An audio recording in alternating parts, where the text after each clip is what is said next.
Venice, Florida, on the West Coast. And it's not a new place for the bowlers to come and compete. In fact, Wayne's opponent, Marshall Holman, won here at Galaxy Lane, a tour event in 1983. And that's where Holman broke his bad TV streak, where he was 1 win and 15 losses. He won in Austin, Texas, then backed it up with a second victory here at Galaxy Lanes. Spare working, third frame. All right. With wins over Wunderlich and Dennis Jakes, Wayne Webb with a strike. Now the tournament leader, Marshall Holman, who has won 6 times and 20 times as a tournament leader.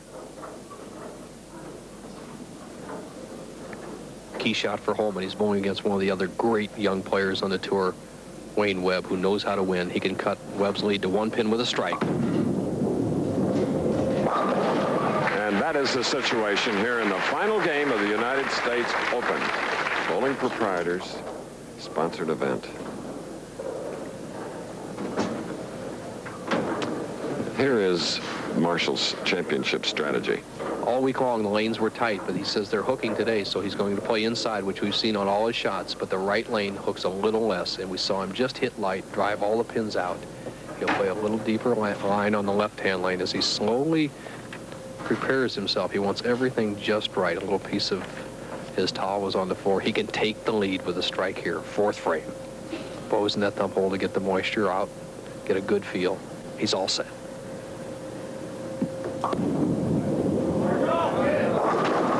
Leaving the 2-4-5, one of the 2 champions that are bowling for a total of $58,000 here in the final match. The key pins, the 5-pin, the 2-pin, the 4-pin. Watch Holman drive the head pin to the sideboard, take out all the pins around it. The ball takes out the right side pins, the 3, 6, 10.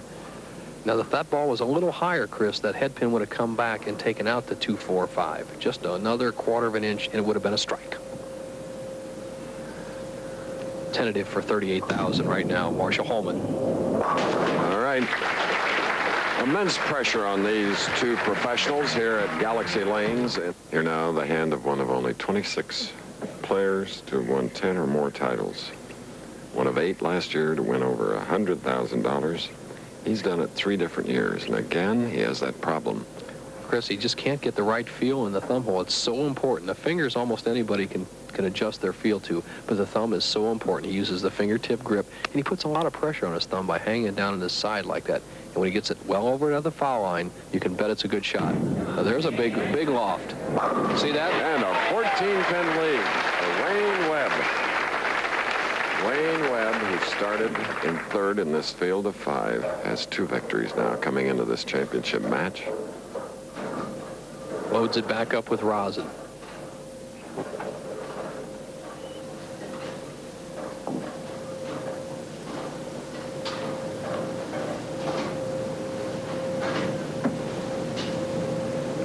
Championship round record. That's for all the times he's made the top 5, 39 and 26. Going for a 24-pin lead. Boy, he snapped a 6 right around the 10, and his head snapped at the exact same time. Ooh, changes balls. I wouldn't change balls right here, Chris. I'd keep the feel on 1 ball. Yes. Going to that lower surface friction ball, though, the one that's shinier so it doesn't bite the lane. Here's an improved spare shooter. He knows what he's doing. Cross lane. Very good. What do bowlers' thumbs really look like? Well, on the right, that happens to belong to Nelson Burton Jr., and a right-hander. And that's my left thumb. It hasn't been worn so much. A lot of scar tissue over the years, and you can see on the inside of your thumb there, the calluses in the base in the lower side. And all the players have that. Marshall loses the ball. And at the far end, well, he deserved that break after getting a 4, 7, 9, 10 bad break, and he looks about sticking at the line or something. Well, Chris, here's what happened. The ball hit right on the foul line, bounced back up, and a point of interest here. A ball, here, watch this replay. A ball cannot foul. He can release it behind the foul line. See that ball hit right on the foul line, and double bounces off the foul line, but the great arm swing of Marshall Holman was his savior. Any other player that I've seen in a championship round usually tries to guide the ball at the bottom of their swing. It would have been an errant shot. Accuracy saved him on that shot. Let's see if he capitalizes on that break and Throws a double to cut the lead to 3. All this in Venice, Florida, sort of discovered in the 1880s by Hamilton Diston and Frank Heigl. What a spot on the West Coast. Marshall Holman's line to the pocket. We've seen this before today. All the players taking that deep inside line. There's 7 arrows on the lane. He's playing up around the 5th arrow from the right-hand channel or the 3rd arrow from the left-hand channel. Oh, an aggressive shot. They came to play. 5 frames left. Averts the split, leaving only the 10 pin on the right lane, which gets a long, hard look from Mr. Webb. Let's see if he changes balls for the spare. Yeah, he goes with the ball that goes straight. He's been very successful. Has not missed a spare today. That's the big improvement of Wayne Webb's game in the last few years. He's become a very good spare shooter. We know he's got a powerful strike ball.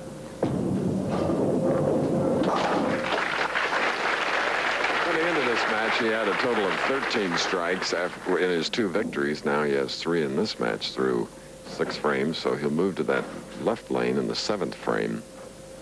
Close for 38 to the winner, 20,000 to the runner-up.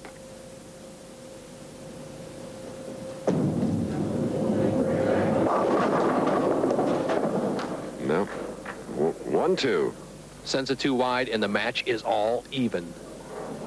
A very simple spare, the 1-2 spare for Wayne Webb. He's lost with his feel. He's kind of lost on the lane, but he's got 38,000 staring him right in the face with 3 frames to go. He slides by, leaves the 1-2 spare.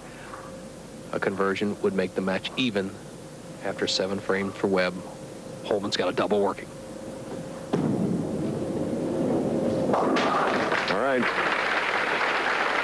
We're at Galaxy Lanes, where Jamie Brooks, president of the Bowling Proprietors of America, and Chief Wapensky, executive director, announced that it will be contested again right here in 1986.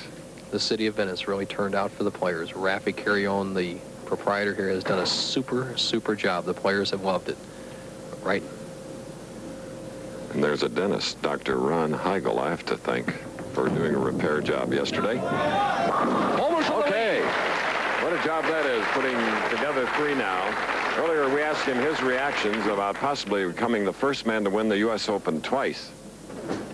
Well, having the opportunity to win the U.S. Open for a 2nd time and be the first player in PBA history to win it 2 times is certainly a very important thing for me. I won this event in Venice the last time we bowled here, and we're back here with the U.S. Open. I'm looking forward to doing the best I can. There's 1 game to bowl, 10 frames. I'm going to get everything I've got, and they're all gunning after me today.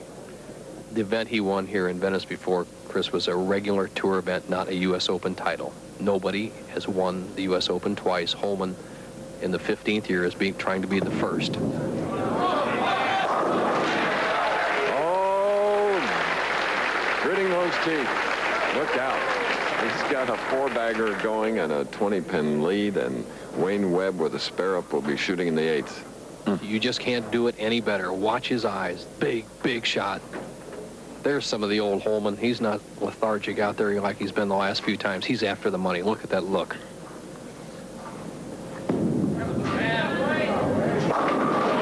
Wayne will take it, a crossover strike. Wayne Webb. Webb crosses over. We've seen a half a dozen crossover strikes today. Dennis Jakes had a pair of them. This is the most important frame for Wayne Webb in the whole week. The U.S. Open title lies on the line.